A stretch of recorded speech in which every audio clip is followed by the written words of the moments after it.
안녕하세요. 네, 이제 두 번째 날 볼륨 2부터 시작하겠습니다. 어저께 이제 시험 보고 왔는데 조금 이제 아쉬움도 남고, 네, 그게 엄청난 또 동력이 여러분 될 겁니다. 그래서 한 달 있다 시험 봤을 땐 이 아쉬움이 남지 않도록 저 한 달 동안 더 열심히 더 달려보도록 하겠습니다. 자, 우리 이제 지난달부터 이제 지난달에 많은 걸 정리를 했는데 지난달에 공부하는 건 독해를 위해서 되게 중요한 부분이 구조 잡는 거. 이제 이번 달에 공부하고 나면 5, 6에서 되게 막 3초짜리 문제 이런 게 많아질 거예요. 그게 많아지면 거기서 파급 효과가 어디까지 미치냐면 8, 7번 독해하는데 이제 시간적 여유가 조금 더 생길 겁니다. 그래서 이제 이번 달에 이거 쭉 정리를 해나가는데 자, 우리 이제 첫날 이런 얘기 했었어요. 지난달에 문제 유형은 딱 세 가지라 그랬어요. 토익의 문제 유형은 구조 파악하는 문제하고 그 다음에 문법 문제, 어휘 문제. 그러니까 Part 5, 6를 놓고 보면 세 가지 문제 유형이 다예요. 그러니까 문장 구조 파악해가지고 여기 들어가는 게 명사절이냐, 형용사냐, 부사냐. 이거 문장의 위치가 결정하는 거죠. 그래서 문장의 구조를 잘 파악하셔야 되고 문법 문제 우리가 지난달에 이제 공부했어요. 이번 달 공부하는 게 훨씬 더 많이 나온다 그랬어요. 쭉 정리해 나갈 거고 어휘 이제 복화 교재의 복화가 완성 단계로 들어가야 됩니다. 그래서 이 세 가지가 되기 위해서 우리가 뭘 하고 있어요? 뼈대 바르기. 자, 구조 파악하는 거. 그래서 정규반에서 2달 과정 끝나고 나면 구조는 다 그냥 달인이 돼요. 자, 문장 구조 파악하는 것. 자, 문법에서는 중요한 게 뭐라 그랬어요? 공부해 나가는데 이전에 공부했던 거 잊어먹으면 절대로 안 됩니다. 그래서 단어장 반복해서 복습하는 거 제일 중요합니다. 자, 근데 여기 이제 이번 달은 부담이 더 커지는 거죠. 지난달에 공부한 게 벌써 15장이 있잖아. 그러니까 그것도 계속 누적해서 주말마다 반복해서 보셔야 돼요. 정말 이제 투부정사 막 동명사 나왔던 거 있잖아요. 그런 거 되게 가물가물해진단 말이에요. 그래서 주말마다 반복해서 보셔야 됩니다. 자, 그 다음에 이건 이제 복화교재인데, 복화교재.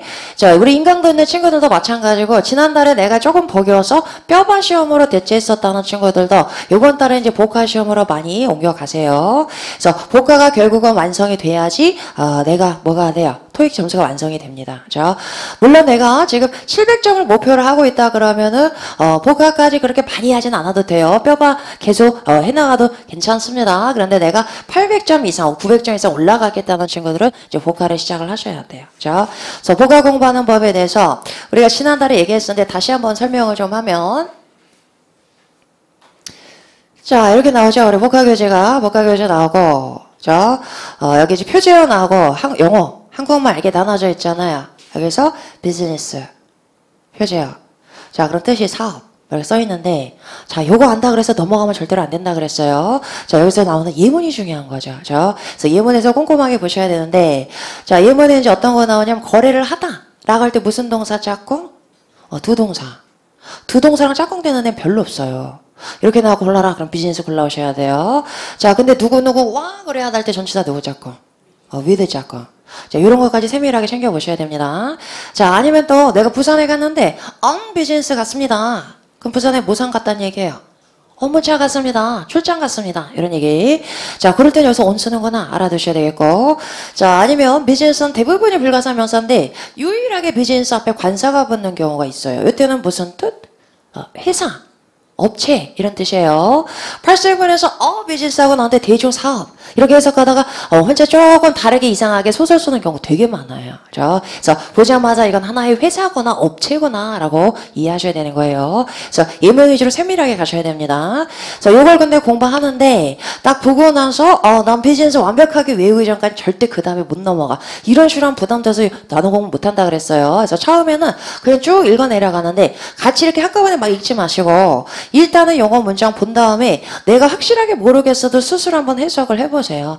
누구누구와 거래하단가? 보니까 맞네 이런 식으로 부산에 갔는데 비즈니스가 뭔가 뭐 어떻게 간 거야 모르겠어? 그럼 또 보세요. 업무상 갔습니다. 우리도 업무상 하잖아요. 그죠? 영어도 on 쓰는구나. 이렇게 연상하면서 외우면 훨씬 더 기억이 많이 남아요. 그죠?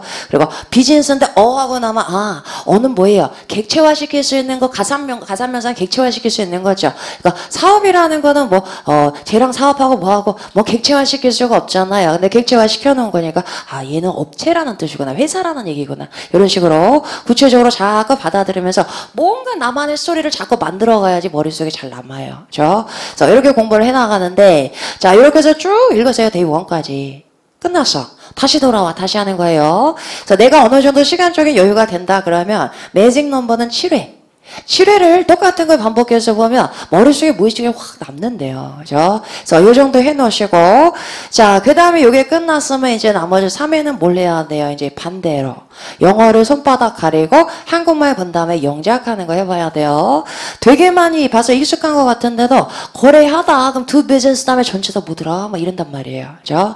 자, 업무상 같습니다. 그렇게 많이 봤는데도 for business인가 또 막 헷갈린단 말이에요. 그래서 여기서 본 다음에 아, 맞다, 운이다. 여기서 아 하는 작업을 안 하면 어디서 하게 돼요? 시험 가서 틀리고 와서 나중에 시험 후기 시간에 우리 맞춰보면서 아 이런단 말이에요. 그럼 틀린 거지 이미. 그래서 버스는 지나간 거예요. 그러니까 내가 정말 완성도 있게 빨리빨리 800, 900점 팍팍 올라가고 싶다 그러면 뭐가 되게 중요하다는 얘기예요. 영작하는 게 되게 중요해요. 그래야지 굉장히 세밀하게 받아들이게 돼요. 그렇죠? 그래서 이 작업 3회를 하는데 마지막에 세 번째 했을 때는 어떤 애는 걔는 죽어도 해도 안 헤어지는 애가 있단 말이야. 그렇죠? 지긋지긋한 애. 그런 애들 형광펜 표시해 놓으세요. 표시해놓고 형광펜 표시한 거는 넘겨가면서 금방금방 볼 수 있잖아요. 그거 자주 봐야 돼요. 자주. 계속 누적해서 리뷰하셔야 됩니다. 이런 식으로 세밀하게 치밀하게 공부해 나가셔야 돼요. 그죠? 그래서 요번 달에 여기 복화 부분에 조금 더 완성도 있게 공부해 나가셔야 됩니다. 자, 여기서 이제 복화가 정규반에서 완성되는 사람은 실전반에 가지 않고 그냥 점수가 바로 나와요. 그죠? 근데 여기서 이제 복화가 완벽하게 내 거로 확 숙지가 안 되는 사람들은 이제 실전반 가서 어휘 문제 풀어보고 어휘 문제를 막 풀어보면 내가 이렇게 하지 말라 그래도 하게 돼. 왜냐 이게 얼마나 중요하고 어떻게 내가 틀렸는지를 알기 때문에. 그죠? 그래서 여기서 완성도 있게 하시면 그만큼 빨라지는 거예요. 그죠? 자, 이렇게 진행이 되는데 자, 그런데 우리는 다 지금 문제는 5, 6가 아니란 말이야. 5, 6는 진짜 요번들 공부 다 끝나고 시험 보러 가잖아요. 그러면 문제 풀면서 어떤 생각 드냐면 선생님이 출제했나? 뭐 이런 생각 들어요. 다 배웠던 게 나오니까 뭐야 왜 이렇게 쉬워? 막 이런 생각 든단 말이에요. 그죠? 자, 그렇게 나오는데 문제는 뭐가 돼야 돼요 우리가? Part 7. 그죠? 다 풀어오는 게 소원이야. 다들 지금. 특히 신토익은 더합니다. 자, 그러면 Part 7을 잘하기 위해서는 내가 뭐를 해야 되느냐? 뭐 특별히 할 건 없어요. 다 잘해야 돼. 다. 그러니까 요게 종합에 대해서 뭐가 되는 거예요? 독해가 되는 거예요. 자, 그런데 내가 요 세 가지가 다 이렇게 합격점 이상으로 올라가야 돼요. 나는 만약에 구전 되게 잘 봐. 뭐 봐도 되게 잘 알고 있어. 근데 어휘가 좀 부족해. 그러면 독해가 좀 덜 되는 게 아니라 독해가 안 돼요. 그죠? 아무리 내가 구조 잘 보면 뭐래. 거기에 나오는 명사하고 동사를 모르면 의미 파악이 안 되는 거잖아요. 그죠? 자, 내가 만약에 어휘는 무장점 외워가지고 잘 알고 있어요. 그런데 내가 구조를 내가 모른다 잘. 이런 친구들이 어떤 친구냐면 연수 갔다 온 친구. 연수 갔다 오거나 아니면 다른 영어 공부해가지고 어휘는 좀 많이 외우는 친구. 근데 구조 보는 건 안 했어요. 구조 보는 건 토익에서처럼 지독하게 하는 경우 시험은 없단 말이에요. 그럼 어떻게 하냐면 어휘만 가지고 또 짜집기 해석한단 말이야. 좀 구조에 상관없이 주어냐 목적어냐 구분도 안 하고 그냥 보이는 대로 해서 그럼 내 마음대로 또 소설 쓰는 거예요. 그죠? 자, 아니면 구조는 잘 알고 있어요. 근데 문법이 좀 약해. 관계되면서 나올 때마다 또 버벅버벅 해석해. 준동사 나오는데 깔끔하게 해석하지 못해. 그러면 해석을 했는데 머릿속에 팍 안 남는 거죠. 그러면 독해가 안 되는 거예요. 그러니까 중요한 건 뭐냐? 내가 독해가 되려면 독해를 주구장창 해보는 건 중요한 게 아니고 나한테 부족한 부분은 빨리 배워야 돼요. 그죠? 그래서 요게 전부 다 인계점 이상으로 올라갔을 때 독해가 됩니다. 자, 요게 되기 위해서 우리는 뭘 해야 되는 거예요? 결국은 요 세 가지 똑같아요.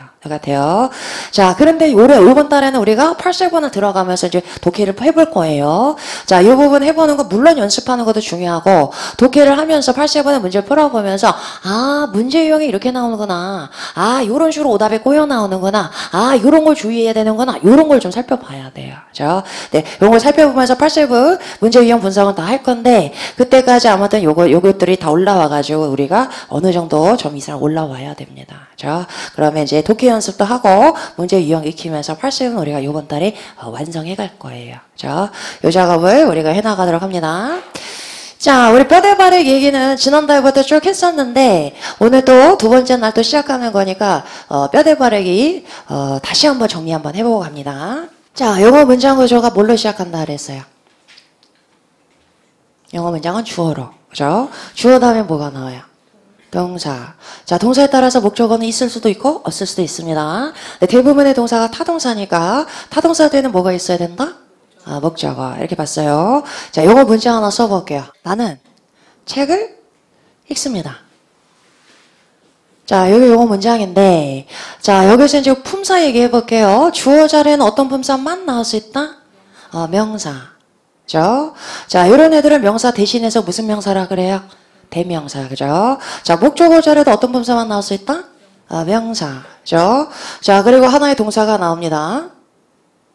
자, 이렇게 두 개의 명사와 하나의 동사로 구성된 게 영어 문장인데, 영어 문장이 이렇게 짧으면 어려울 사람 아무도 없어요. 그런데 어쨌든 영어 문장이 막 3줄, 4줄 길어져. 그죠? 자, 그러면 도대체 왜 길어지느냐? 이걸 한번 따져봅니다. 자, 요 세 가지는 없어서는 안 되는 필수 요소들. 그래서 뼈대라고 우리가 얘기하죠. 그래서 타동사에 대해서 목적어가 없으면 틀리는 문장. 그죠? 동사가 없으면 문장은 성립하지 않아요. 명령문이 아니면 주어가 생략되면 안 돼요. 그죠? 자, 이렇게 세 가지는 반드시 있어야 되는 요소인데, 여기다가 이제 있어도 되고 없어도 되는 살이 붙기 시작합니다. 자, 조금 더 명사를 나는 구체적으로 설명해 주고 싶어. 나는 아무 책이나 있는 게 아니고요. 유명한 책을 읽습니다. 자, 명사를 꾸며주고 싶어요. 그럼 앞에 뭐가 붙어요? 형용사. 유명한 책, 긴 머리, 따뜻한 커피, 뭐 이런 거죠. 자, 그 다음 동사를 여기다 썼는데, 동사를 난 좀 더 구체적으로, 나는 그냥 읽는 게 아니에요. 진짜 열심히 읽어요. 강조하고 싶어요. 자, 동사를 꾸며줄 때 뭐가 붙어요? 부사. 자, 영어의 수식어구는 딱 두 가지가 있습니다. 얘는 있어도 되고 없어도 되니까 우리가 살이라고 불렀어요. 자, 그런데 둘이서 역할 분담했죠. 형용사는 누굴 꾸며줘요? 명사. 자, 얘 얌생이라 그래서 명사만 꾸며줘, 얘는. 자, 나머지는 다 누가 꾸며줘요? 부사가. 자, 그럼 명사 빼고 나머지라 그랬으니까 부사는 누구 꾸며줘요? 동사. 수식어구는 자기가 꾸며주는 애 앞에 붙습니다. 동사 꾸며주니까 동사 앞에 나오겠죠. 자, 또 누구도 꾸며줘요? 형용사. 그죠? 유명한 책인데 굉장히 유명한 이럴 수 있죠. 그죠? 자, 그럴 땐 부사가 여기 나오겠네요. 형용사 꾸며주기 위해서. 또 누구도 꾸며준다? 부사도 꾸며주죠, 부사가. 자, 열심히 읽는데 굉장히 열심히 꾸며줄 수 있겠죠. 자, 그 다음에 아까 지금 나온 거 문장 전체. 그때는 어디 가겠어요? 자기가 꾸며주는 애 앞에 가니까 여기 나오겠죠. 그죠? 자, 이렇게 이제 사방팔방에 형용사 부사 붙기 시작하면서 문장이 복잡하고 지저분해집니다. 그래서 형용사 부사 나왔으면 일단 자꾸 걷어내고 자꾸 우리 눈에는 훤하게 뼈대가 보여야 돼요. 그죠? 그래야지 흔들리지 않고 제대로 해석할 수 있습니다. 자, 이렇게 해서 이제 형용사 부사가 붙기 시작하면서 문장이 길어지는데, 자, 그런데 이제 부사가 여기도 나오죠. 이번 달 시험 문제 또 나왔죠. 뼈대 구조 끝나고 문장 끝에서 추가적으로 나올 수 있는 품사는 부사죠. 미달라고 거의 매달. 자, 근데 여기 있는 부사 그러면 뒤에 아무것도 없는데 누구 꾸며줘요? 앞에 동사죠. 그래서 동사 꾸며주는 부사만 예외. 동사 앞에 나올 수도 있고 문장 끝에도 나온다. 그죠? 두 가지가 가능합니다. 자, 이러면서 길어지는데, 그런데, 뭐, 형용사 부사가 막 100개씩 붙는 건 아니죠. 뭐, 두세 개, 서너 개 붙을 텐데, 요것 때문에 두 줄, 세 줄 막 길어지는 것까지는 아직 이해가 안 가요. 그래서 결정적인 이유를 하나를 더 봅니다. 자, 결정적인 이해 첫 번째는 요거였어요. 살이 붙기 때문이다. 자, 두 번째는, 자, 제가 문장을 쓸 테니까 목적어 자리 잘 볼게요.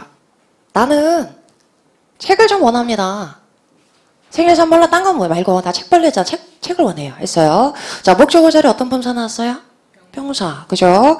자, 목적어 자리 명사만 나올 수 있다고 했습니다. 그런데 요런 문장 볼게요. 제가 지금 몸이 좀 안 좋아서 집에 가고 싶어요. I wanna go 하고 나왔어요.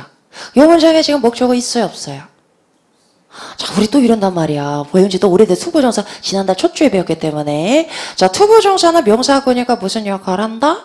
목적어, 그죠? 원투는 투부정사 목적어로 취해요.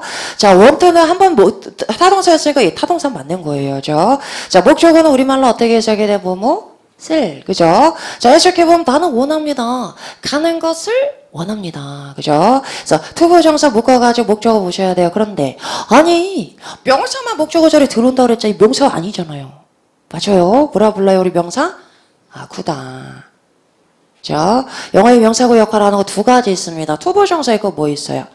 동명사, ing. 그래서 명사구는 명사하고 똑같은 역할을 합니다. 자, 그럼 이런 문장 더 볼게요. 내가 말했잖아요. 저 가야 된다고. I said that I to go.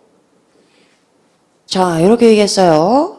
자, 여기도 지금 세대 동사 나왔는데 얘도 타동사죠.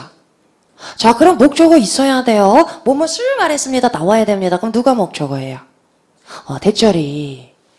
그죠? 자, 해석해 볼게요. 제가 말했습니다. 내가 가야 한다는 것을 말했습니다. 목적어 맞죠? 자, 그런데 지금 여기 명사 아니잖아. 얘도 명사 봐줘요. 뭐라 불러요, 명사? 절. 자, 우리가 절의 개념은 그래도 많이들 조금 더 익숙해요. 주어 동사 나오면 절이라고 합니다. 그런데 그 앞에 명사절 접속사가 나오면 묶어서 병사절이 되는 거예요. 그죠? 요 앞에 부사절 접속사가 나왔다 그러면 묶어서 부사절이 되는 거예요. 그죠? 자, 이렇게 나옵니다. 그러면 명사절은 명사하고 똑같은 역할을 해요. 그러면 자, 주어 목적어 자리 말고 주어 자리도 명사 대신 뭐 나올 수 있어요? 명사? 절 나올 수 있겠죠? 자, 주어 자리도 명사고 명사 대신 뭐 나올 수 있어요? 명사? 구 나올 수 있죠. 문장 더 길어지는 거죠. 거기서 끝나는 게 아니고 명사를 꾸며주는데 형용사 자리에 뭐 나올 수 있어요? 형용사? 구 나올 수 있죠. 형용사? 절 나올 수 있죠. 자, 이 자리에 하나짜리 recently 이런 부사 말고 부사 구 나올 수도 있잖아. 부사 절 나올 수도 있잖아. 이러면서 문장이 막 세 줄, 네 줄 길어지는 거예요. 그죠? 네, 아무리 길어져도 우리가 명사구를 묶어가지고 하나의 명사처럼 볼 수 있다면 그죠? 자, 앞으로 접속사가 나왔다. 접속사 끼고 있는 줄 묶어가지고 하나의 덩어리로 볼 수 있다면 문장이 아무리 길어져도 부담스럽게 하나도 없다는 얘기예요. 그죠? 나한테는 얘나 똑같이 심플한 문장이에요. 주어 동사 목적어 얘도 주어 동사 목적어 덩어리로 인식 얘도 주어 동사 목적어 덩어리로 인식 이게 뼈대 바르기 포인트인 거예요. 자, 이렇게 나오는데 그럼 구를 만드는 방법은 뭐가 있느냐 하는 거 우리 다 정리했지만 다시 한 번만 볼게요. 자, 이 상태에서 나는 하나의 품사를 더 쓰고 싶다. 여기다가 명사 쓰면 돼요, 안 돼요? 안 돼. 명사는 문장에서 어느 자리에 들어가요? 주어나 목적어. 하나 더 있어. 어느 자리도? 비동사 뒤에 보어. 그죠? 보어 자리에 나올 땐 주어랑 무슨 격이다? 동격. 그죠? 세 가지 자리밖에 못 들어가요. 명사는. 근데 이렇게 틱 쓰면 안 되는 거지, 당연히. 자, 뼈대는 다 끝났단 말이야. 그럼 추가적으로 나오면 여긴 뼈대예요, 살이에요? 살이죠? 그럼 얘 둘 중에 하나 골라야 됩니다. 근데 형용사는 누구 앞에 나온다? 명사 앞에 나온다. 자, 그럼 여긴 누구 자리예요? 명사가 아니고 부사 자리에서 문장 끝에서 부사 고르는 문제가 매달 나온다 그랬어요. 그죠? 자, 그런데 내가 여기다 한번 카페 이렇게 써볼게. 말 안 되죠? 나는 책을 읽습니다. 카페들 혼자 엇나가고 있죠, 얘. 그죠?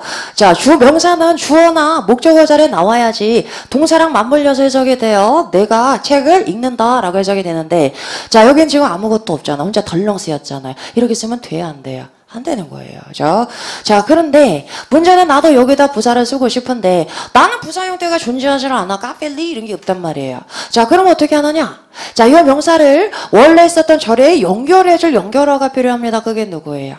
전치사, 그죠? 그래서 전치사만 있으면 명사는 얼마든지 또 나올 수 있습니다. 자, 여기다가 in 카페 하면 이제 말 돼요. 자, 여기서 나는 책을 읽습니다. 그 다음에 카페에서가 되잖아요. 그죠? 그래서 전치사만 있으면 명사는 얼마든지 또 나올 수 있습니다. 자, 앞으로 우리는 명사가 나오는데 전치사가 앞에 보인다 그러면 자, 얘는 절대로 명사가 아니고 묶어서 덩어리 인식해요. 덩어리 인식. 자, 전치사가 나왔는데 뒤에 명사가 나왔어. 그럼 묶어서 영어의 구를 만드는 첫 번째 방법 뭐예요? 전명구. 그죠? 자, 그럼 전명구는 묶어서 어떤 품사 역할을 해요? 아까 여기 누구 자리? 부사 자리. 그죠? 자, 그럼 부사구 역할도 합니다. 자, 또 무슨 역할도 해요? 형용사구 역할도 합니다. 자, 지난달에는 요걸 별로 강조 안 했어요. 자, 이제 여러분이 독해가 완성이 되려면 전명구의 완성도가 높아져야 돼요. 자, 여기서 한번 볼게요. 얘는 지금 부사구예요, 형용사구예요. 카페에서는 누굴 꾸며줘요? 카페에서 읽습니다. 동사 꾸며주죠. 그게 무슨 거다? 부사구다 보시면 돼요. 자, 그런데 이렇게 안 쓰고 이렇게 썼어요. About economy. 자, 이렇게 나오면 점역은 묶었더니 자, 얘는 누굴 꾸며줘요? 경제에 관한 책을 읽습니다. 이때는 명사 꾸며주는 거죠. 그럼 무슨 거다? 형용사고다. 그죠? 그래서 여기 나온 전면구는 동사랑 연결되는 부사구일 수도 있고 명사 꾸며준 형용사구일 수도 있어요. 그죠? 그래서 요거 이제 전면구 해석이 마지막에 여러분들 독해를 올려주는데 되게 중요해요. 그래서 요번 달에 이제 드디어 전치사 쭉 다 정리할 거예요. 그죠? 지금은 나올 때마다 항상 헷갈렸단 말이에요. 쭉 정리하고 그 다음에 전면구 해석에 있어서 중요한 얘기들 전부 다 정리할 겁니다. 그죠? 그래서 부사구거나 형용사구 역할을 합니다. 자, 우리가 문장 구조를 파악하는 데 있어서는 전면구 별로 안 중요해요. 전면구 나왔으면 살이다 제끼고 가시면 돼요. 그죠? 근데 이제는 해석에 있어서 완성도 높일 때 얘가 이제 제일 중요해요. 그죠? 그래서 요거에 대해서 오늘 이제 이번 달에는 구체적으로 살펴볼 거고. 자, 그럼 영어에서 구 만드는 방법 하나 봤어요. 일단 전면구. 자, 두 번째. 동사가 있는데 동사 또 쓰면 된다, 안 된다? 안 되죠? 동사 있는데 동사가 또 나오려면 동사가 늘어난다는 얘기는 절이 늘어난다는 얘기잖아요. 그럼 반드시 뭐가 있어야 돼요? 접속사가 있어야 됩니다. 자, 그런데 자 여기 볼게요. 동사 안에 동사 또 나왔어. 접속사가 있으니까. 그런데 접속사가 없는데 난 동사를 꼭 쓰고 싶어. 그럼 어떻게 썼는지 보세요. 있는데 또 쓰고 싶으니까 못 썼어요. 투부정사. 그죠? 투부정사는 요 자리는 못 나오죠. 본동사가 아니기 때문에. 자, 그런데 보조동사로서 얘는 내가 쓰고 싶으면 10개를 써도 상관없어요. 자, 이런 보조동사 또 뭐 있어요? ing 또 pp. 자, 그런데 동사의 출발한 애들이기 때문에 동사의 성질은 가진다고 했습니다. 얘가 타동사라면 뒤에 반드시 뭐 있어야 된다? 목적어. 그죠? 자, 이 동사니까 누구의 수식도 받겠어요? 부사, 그죠? 일반 부사가 나올 수도 있고, 아니면 전면구 잘 따라 나온단 말이에요. 그죠? 자, 이렇게, 동사 목적어도 취하고 전면구도 취할 수 있다. 동사는 아닌데 동사의 성질은 가지고 있다. 동사에 준한다? 그래서 뭐라 불러요? 준동사다. 그죠? 그래서 여기 우리 지난달 첫째 주에 공부했던 것들이에요. 자, 준동사하고는 묶었어요. 자, 묶는다고 끝나면 안 되고 얘는 무슨 구냐 분석하는 게 되게 중요했어요. 문장에서 위치를 봤죠? 묶어서 봤더니 얘가 주어 역할하고 있어. 그럼 주어 자리는 어떤 품사만? 명사만. 그럼 무슨 구? 병사구. 이렇게. 자, 아니면 보니까 명사를 꾸며주고 있어요. 그럼 무슨 구? 형용사구. 자, 근데 형용사구는 형용사랑은 위치가 달라요. 형용사구는 길기 때문에 명사보다 앞이 아니고, 명사 앞이 아니고 어디 나온다? 뒤에서 앞에 있는 명사. 아까 전면구도 뒤에서 앞에 있는 명사 꾸며줬었죠. 그죠? 형용사구일 때. 자, 그래서 형용사구 역할도 하고요. 아니면 주절하고 아무 상관없이 복립적으로 부가적으로 쓰였다. 그럼 무슨 구? 부사구. 그래서 부사구나 부사절도 우리가 알고 있는 일반 단일 부사하고는 달라요. 단일 부사는 동사를 꾸며주거나 형용사를 꾸며줘. 이러잖아요. 부사구나 부사절은 그게 아니고 주절. 원래 있었던 절이니까 주인절이다. 주절이라고 불러요. 주절과 상관없이 독립적으로 부가적으로 쓰이다 보시면 됩니다. 그래서 두 번째 준동사가 나오면 명사구냐 형용사구냐 부사구냐 분석하는 게 제일 중요했어요. 거기에 따라 해석이 달라지니까 투부정사 명사구 어떻게 해석해야 뭐말은 것. 형용사 글 때 뭐뭐 할. 부사 글 때 뭐뭐하기 위해서. 그죠? ing는 명사 글 때 어떻게 해석해 뭐말은 것. 똑같아. 형용사 글 때 뭐뭐 할. pp일 때는 뭐뭐 뭐뭐 할 아니고 뭐뭐 하는. 그죠? pp일 때는 뭐뭐 된. 그죠? 부사 글 때는 어떻게 해석해서 뭐뭐 면서. 그죠? 그래서 이 부분 우리가 첫 주에 정리했었습니다. 자, 이제 마지막. 절이 있는데 나 또 쓰고 싶어요. 쓰면 돼요, 안 돼요? 안 돼. 또 쓰고 싶으면 여기다가 마침표 찍어놓고 대문자로 새로운 문장 시작해야 됩니다. 자, 근데 그게 아니고 자, 여기 지금 절이 있는데 주절이 있는데 나는 얘를 주절에 연결시키고 싶어요. 자, 그럴 때는 얘를 연결해주는 연결어만 있으면 돼요. 그게 뭐예요? 접속사죠. 그래서 접속사만 나오면 얼마든지 절은 또 나올 수 있습니다. 그래서 영어의 연결어는 두 개예요. 명사 연결하는 건 전치사, 절을 연결하는 건 접속사, 그죠? 자, 접속사 나왔다. 접속사 끼고는 이제 묶어서, 자, 또 구조상 봤더니, 주어나 목적어 역할을 하고 있어. 그럼 무슨 절? 명사절이겠죠, 그죠? 자, 그게 아니고, 앞에 있는 명사를 꾸며주고 있어요. 그럼 무슨 절? 형용사절. 이도저도 아니고, 독립적으로 부가적으로 나온 것 같아요. 그럼 무슨 절? 부사절. 자, 근데 얘는 분석하는 게 얘보다는 훨씬 쉽습니다. 왜냐하면 명사절 접속사가 나와 있으면 보자마자 명사절인 거예요. 그죠? 부사절 접속사가 나와 있으면 보자마자 부사절이구나 알아보시면 됩니다. 그 대신에 우리가 뭐는 외워줘야 돼요? 각각의 접속사의 종류는 구분해서 외워두셔야 돼요.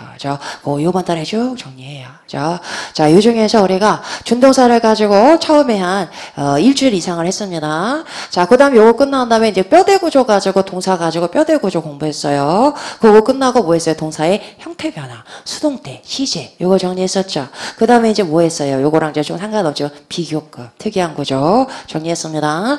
자, 이제 오늘 요번 달에 뭐 보냐면 이제 접속사하고 전치사 볼 거예요. 자, 그래서 접속사 쭉 공부해 나가고 하나씩 정리하고 중간중간 문제 풀고 자, 이제 드디어 전치사 들어가는 거예요. 전치사 나올 때마다 이제 해석이 확실하게 되지 않고 뭔가 석연치가 않았잖아요. 요번에 쭉 다 정리합니다.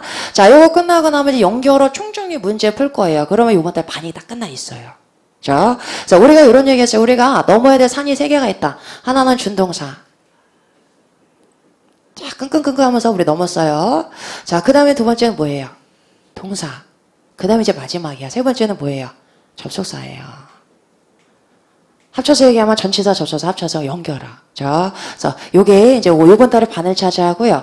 문법 문제 시험 나오는 거에 반을 차지하는 게 얘예요. 그래서 요거는 구조만 파악했으면 3초짜리 문제가 많아져. 그래서 요런 데서 여러분이 시간 확보하셔야 돼요. 그리고 접속사가 나오면 절이 늘어가게 되니까 당연히 문장이 되게 길어지겠죠. 문장 길어지면 아무래도 우리가 호흡이 딸린단 말이에요. 그래서 그 부분은 또 요번에 해석 연습 많이 해나갈 겁니다. 자, 요걸 해가지고 우리가 이제 구조를 완성을 합니다. 자, 요거 끝나면 그러면 이제 뭐 하느냐? 열흘 지나고 나면 이제 각각의 품사별로 명사, 형용사, 부사 정리할 건데 그건 그냥 하나 배울 때마다 하나가 그냥 문제 포인트예요. 그리고 되게 중요한 대명사. 이렇게 정리할 겁니다. 자, 그러면 영어의 팔품사라는 얘기를 우리가 처음에 했었잖아. 영어의 팔품사. 영어는 품사를 모르고는 이해할 수 없는 언어예요. 다시 이제 해볼게요. 뼈대 역할하는 거 뭐 있었어요? 명사, 동사. 살 역할하는 거? 형용사, 부사. 그죠? 자, 연결어. 명사 연결하는 거? 천치사. 절을 연결하는 거? 접속사. 명사 대신하는 거? 대명사. 그다음 별로 안 중요한 거. 옵스 이런 거 뭐라 그래요? 감탄사. 그죠? 요 팔품사예요. 그 중에서 이제 중요한 전치사, 접속사, 연결어 2개를 보도록 합니다. 자, 근데 접속사 이제 내일부터 들어갈 건데 오늘 조금 더 구체적으로 한번 정리를 한번 해놓고 갈게요. 자, 보겠습니다. 문장을 한번 쓰면서 볼게요. 구체적으로. After I finish my work. 내가 일 다 끝내고 나서 I met him. 그 사람 만났습니다. 자, 이렇게 썼어요. 자, 우리가 중요한 개념 좀 정리하고 갈게요. 문장의 개념하고 여러분 절의 개념 이제 잘 구분하면서 보셔야 됩니다. 자, 문장이라는 거 쭉 나오고 마침표 나오면 하나의 문장이에요. 자, 절이라는 건 주어 동사 나왔다 그러면 절이다 보시면 됩니다. 자, 그러면 얘는 몇 개 문장이에요? 1개. 마침표 하나죠. 그죠? 자, 근데 절은 몇 개예요? 절은 2개 나왔어요. 자, 한번 따져볼게요. 여기 주어 동사 나왔으니까 주어 동사 목적어 얘가 하나의 절이고 자, 얘도 주어 동사 목적어 나왔으니까 또 하나의 절이죠. 자, 원래 문장 안에 하나의 문장 안에는 절이 하나 나와야 돼. 근데 지금 하나의 문장 안에 절이 2개 나왔죠. 그럼 반드시 뭐가 있어야 된다? 접속사. 그죠? 자, 그래서 접속사 나온 거예요. 그러면 여기가 빈칸으로 뚫려 나올 거 아니야. 문제에서는. 자, 그럼 여기가 접속사 자리냐 아니냐? 문제가 나오면 자, 우리는 뭐부터 봐야 돼요? 뭐의 숫자 세봐야 돼요? 절의 숫자. 절의 숫자나 뭐의 숫자 세보면 알아요. 동사. 그죠? 동사 여기 있으니까 절 하나 있네. 동사 여기 또 있으니까 절이 2개네. 2개 절이니까 여긴 누구 자리다? 접속사 자리다. 이렇게 가는 거예요. 그래서 문제를 풀 때는 보기 중에 접속사가 하나라도 있다. 그럴 때는 해석에 의존하는 게 아니에요. 구조 먼저 보는 거예요. 그죠? 그래서 문제는 어떻게 나오냐면 우리가 이제 요거 습관 요번 달부터 들여야 돼요. Part 5 문제 풀 때는 문제를 먼저 본다. 보기를 먼저 본다. 보기. 자, 보기를 봤는데 전치사, 접속사, 부사 이런 애가 섞여 나왔어요. 그때는 해석에 먼저 의존해요? 아니면 구조를 먼저 봐야 돼요? 구조. 그래서 접속사 자리냐 아니냐 요거부터 따져야 돼요. 근데 그렇게 안 하고 문제를 먼저 안 보고 해석에 먼저 들이대는 사람들은 자꾸 해석에 의존하잖아요. 그럼 해석해 보면 딱 마음에 드는 전치사가 이상하게 껴있단 말이야. 너무 잘 알고 그게 닌단 말이에요. 그럼 그거 골라서 틀려 갖고 온단 말이야. 절대 그런 실수 안 하려면 자꾸 습관 들여야 돼요. 보기를 먼저 보고 구조 먼저다, 해석 먼저다. 이걸 구분하고 가셔야 됩니다. 자, 나중에 연습해 볼 거예요. 자, 그러면 이렇게 나왔는데 자, 2개의 절 중에서 주절은 앞에 거예요, 뒤에 거예요? 뒤에 거죠? 앞에 접속사가 없는 게 주절입니다. 얘가 주절이고 얘가 추가적으로 나온 절이죠. 추가적으로 나온 절 앞엔 반드시 뭐가 있어야 된다? 접속사. 그죠? 자, 그래, 우린 요 문장 볼 때 이렇게 분석하겠죠. 접속사 나왔네. 주어, 동사, 목적어, 접속사 끼고 있는 줄 묶어가지고 덩어리 취급합니다. 자, 봤더니 얘가 전체 문장에서 주어나 목적어 역할을 했어요? 아니죠. 주어 여기 있고 목적어 여기 있어요. 그러면 명사절 아니죠. 자, 얘가 앞에 있는 명사를 꾸며주고 있어요? 앞에 아무것도 없어. 그럼 형용사절도 아니라는 얘기죠. 자, 얘는 보니까 주절과 아무 상관없이 독립주로 부가주로 추가주로 나왔잖아. 그럼 무슨 절? 부사절. 그죠? 자, 게다가 부사절이 주절보다 앞에 나올 땐 너무 알아보기 쉬워요. 주절하고 확실하게 격리시키기 위해서 여기다 항상 뭐 찍어준다? 콤마죠. 그래서 앞으로 접속사가 나왔는데 절이 나오고 콤마 나왔다. 그럼 아, 부사절이다 생각하시면 되는 거예요. 그죠? 자, 요거 다시 한번 정리해 볼게요. 자, 부사절 문제 제일 많이 나와. 요번 달에도 또 나왔어. 요거저로. 빈칸이 나오고, 완벽한 절이 나오고, 콤마 나왔다. 자, 완벽한 절이 또 나왔어요. 자, 그러면 절이 2개 나왔으니까 여긴 누구 절이에요? 접속사. 자, 그럼 접속사 끼고 있는 줄 묶었어요. 묶어가지고 봤더니 콤마 나왔어. 그럼 무슨 절이다? 부사절이다. 그럼 여긴 누구 자리? 부사절 접속사.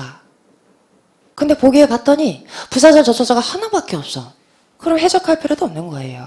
이런 3초짜리 문제가 3달에 2번씩 나온단 말이에요. 그죠? 그러니까 접속사가 보기 중에 있을 때는 해석을 먼저 해야 돼요? 구조를 먼저 봐야 돼요? 구조 먼저 봐야 돼요. 그죠? 자, 그거 훈련 우리가 계속 시켜갈 겁니다.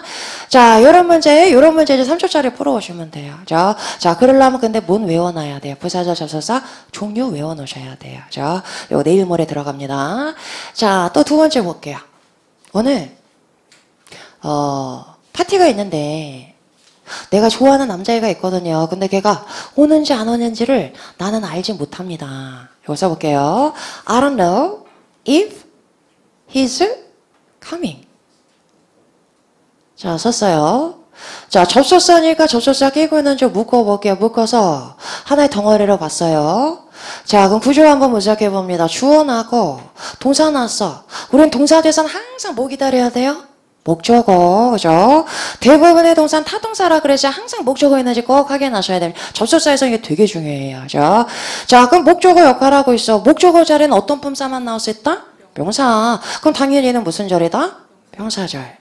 그런데 if를 저는 부사절 접속사로 알고 있었는데요. 둘 다 돼요. 뜻은 달라져요. 자, 이 자리에 나왔으면 어떻게 해석해요? 빤히하게. 그죠? 자, 얘가 명사절 접속사로 나왔다. 그때는 어떻게 해석해 보면 인지 아닌지. 그죠? 자, 그대로 적용하면 나는 알지 못합니다. 그가 오는지 안 오는지를 알지 못합니다. 목적어 역할이죠. 그죠? 자, 이렇게 나옵니다. 자, 그러면 문제는 가장 많이 나오는 게 요거조인데 명사절은 목적어 자리에 잘 들어가니까 어떤 품사 뒤에 잘 나오겠어요? 동사 뒤에. 그죠? 90%가 요거저로 접속사 골라봐. 이렇게 나와요. 그죠? 그래서 동사 뒤에서는 항상 우리 뭐 나와야 된다 항상 생각해야 돼요? 목적어. 그죠? 자, 그러면 다시 한번 정리 한번 해볼게요. 명사절이 가장 많이 나오는 패턴은 앞에 동사가 있단 말이야. 그리고 동사 보자마자 항상 목적어 기다려야 돼요. 그런데 목적어 나오려면 명사가 나와야 되는데 뭐야 절이 나왔잖아. 그럼 묶어가지고 명사절이구나. 알아보시면 됩니다. 그러니까 여기 누가 들어가겠어요? 명사절, 접속사 올라오시면 돼요. 자, 요 문제가 제일 많이 나온 유형이에요. 명사절은. 자, 그 다음 이제 마지막 가서 봅니다. 마지막에 자, 이렇게 나왔어요. 오늘 어저께 제가 잠이 안 와가지고 책을 좀 봤어요. 근데 어떤 책이냐? That you recommended. 자, 이렇게 썼습니다. 자, 역시 접속사니까 접속사 끼고 있는지 묶어볼게요. 자, 묶어가지고 봤더니 누구 꾸며줘요? 묶어줘죠. 그죠? 자, 그럼 무슨 절? 형용사절. 형용사절도 기니까 명사보다 뒤에 나옵니다. 그러니까 해석할 때는 우리는 형용사가 훨씬 먼저 나와야 돼, 명사보다. 그러니까 우리 얘부터 해석해야 돼, 뒤에서부터. 내가 읽었습니다. 뭐를? 네가 추천한 책을 읽었습니다. 이런 얘기. 자, 그런데 형용사절을 이끄는 이 접속사를 우리가 뭐라고 불러요? 관계대명사. 자, 우리가 어쩔 때는 이런 문법 용어 때문에 영어 공부하기 싫어지지만 이름을 잘 알고 있으면 얘 성격이 딱 보여요. 자, 이 생긴 거 보세요. 관계시켜준대, 연결해준대, 접속사대. 이런 얘기고 동시에 얘는 접속사 하면서 무슨 기능도 갖는다? 대명사 기능. 자, 관계대명사는 접속사면서 대명사 기능을 가지고 있습니다. 자, 그러면 그 때문에 어떤 특징이 나오는지 볼게요. 자, 일단 관계대명사는 형용사절이라 그랬어요. 그러면 관계대명사 앞에는 반드시 어떤 품사가 나와야 돼요? 명사. 그죠? 그래야지 꾸며줄 수가 있는 거죠. 그죠? 자, 이 명사는 관계대명사보다 앞에 나온다 그래서 뭐라 불러요? 선행사다 이렇게 불러요. 선행사. 선행사는 항상 명사인 거예요. 그죠? 그래서 관계대명사 앞엔 반드시 명사가 있어야 되고 두 번째. 자, 얘가 대명사 기능 같이 가진다 그랬잖아요. 뒤에 나올 명사 대신하고 있죠. 그럼 뒤에는 명사가 하나 빠져 있겠죠. 그죠? 자, 여기 지금 보니까 네가 추천했습니다. 뭐를요? 뭐가 빠져 있어요? 목적어. 그죠? 자, 이렇게 목적어 빠졌을 때 우리가 무슨 격? 목적격 관계대명사 절이다 라고 얘기해요.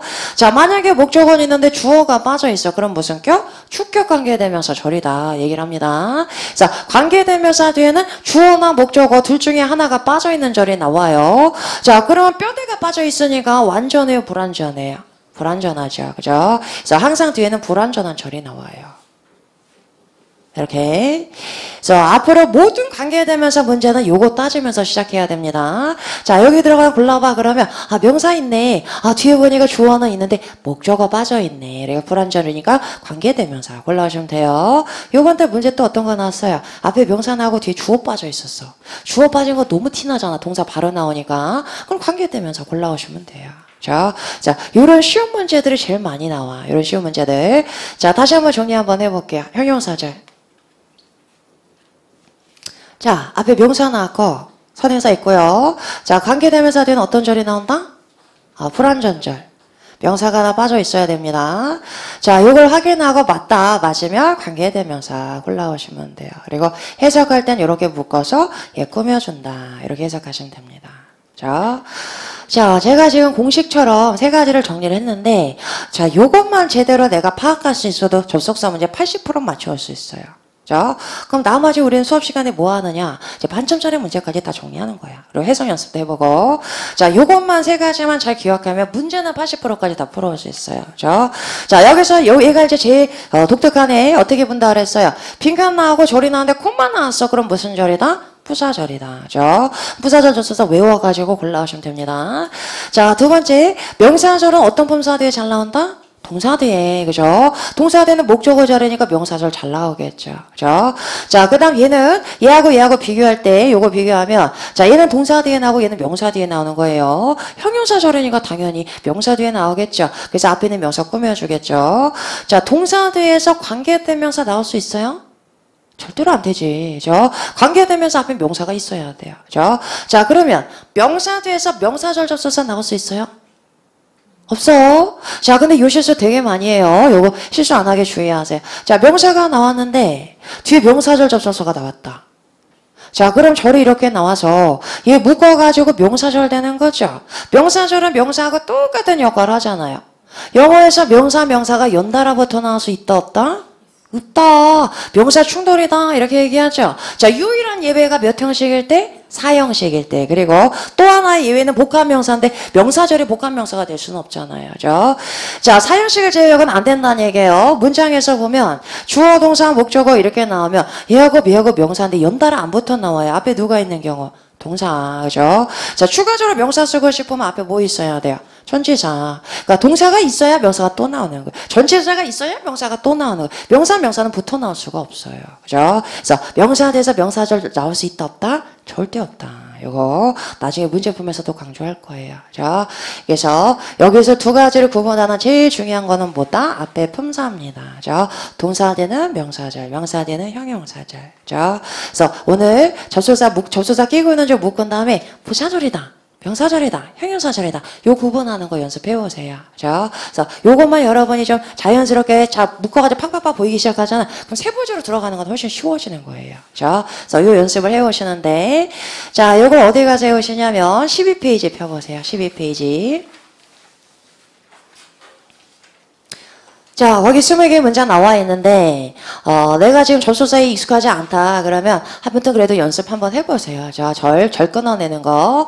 자, 1번 한번 해볼게요. 1번에서 보면 누가 접속사예요? before 나왔네요. 어디까지 묶어요? 끝까지. 자, 그 다음에 명사절, 부사절, 형용사절 구분하는 거예요. 자, 얘는 전체 문장에서 주어나 목적어 역할을 했어요. 전체 문장의 주어 누구예요? Miss Park이죠. Review가 동사고 목적어 누구예요?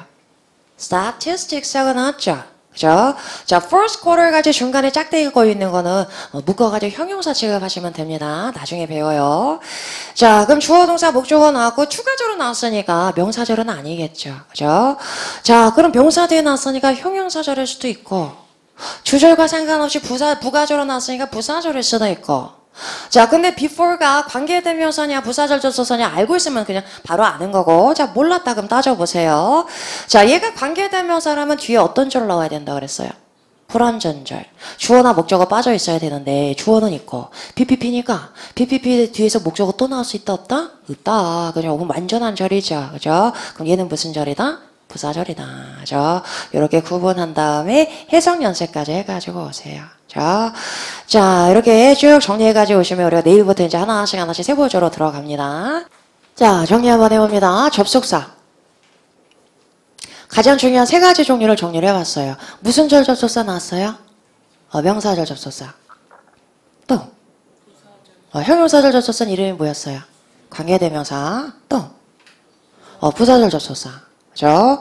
요 세 가지가 가장 대표적이고 두 가지가 더 있어요. and, but 하는 거는 동등한 절을 연결한다 그래서 뭐라 불러요? 등위 접속사라 불러요. 자, 그 다음에 마지막 하나 상관 접속사 이름만 어렵지 30초면 정리 끝나요. both 하고 나면 누구 짝꿍? both A and B 짝꿍. either 나오면 either 누구 짝꿍? either A or B. 짝꿍이 정해져 있다? 그래서 상관접속사라고 불러요. 6개 세트만 외워두시면 돼요. 이거는. 네, 문제는 은근 많이 나와요. 3초짜리 풀어보시면 됩니다. 자, 접속사는 여기 5가지가 다고, 그 다음에 접속사가 절대로 아니다는 게 있어요. 접속? 부사.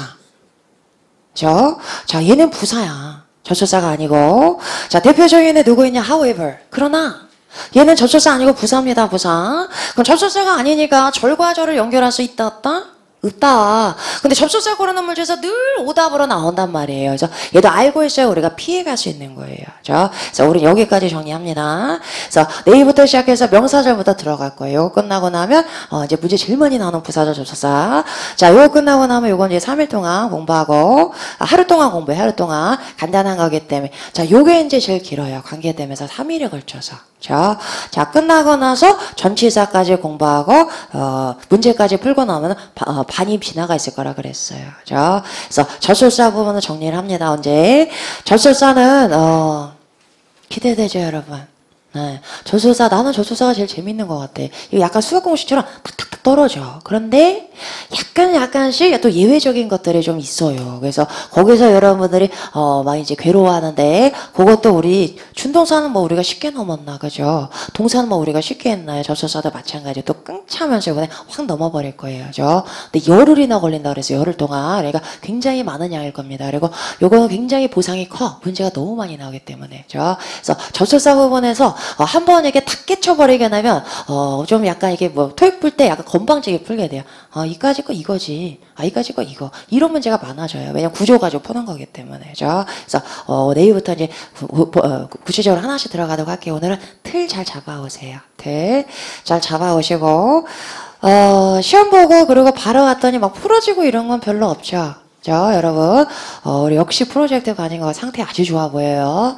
자, 오늘 이제 가가지고 복화도 이제 또 시작하셔야 돼요. 자, 그래서 시험 보고 나면 약간 우리 보상 받고 싶은데 보상 뭐 다음 달에 시험 기회가 한 번 더 있는 게 보상이지, 그죠? 네. 그래서 다음 달에 요번에 어저께 아셨던 마음 이제 가지지 않도록 쭉 다음 달에까지 또 한번 쭉 달려보겠습니다. 자, 오늘 수업은 여기까지 나가도록 하겠습니다. 여기까지 나가고 정리 잘 해가지고 오시고 복화 시작 잘 해주시면 되겠습니다. 자, 멋진 하루 보내시고 저는 내일 다시 뵙도록 하겠습니다. 수고했습니다.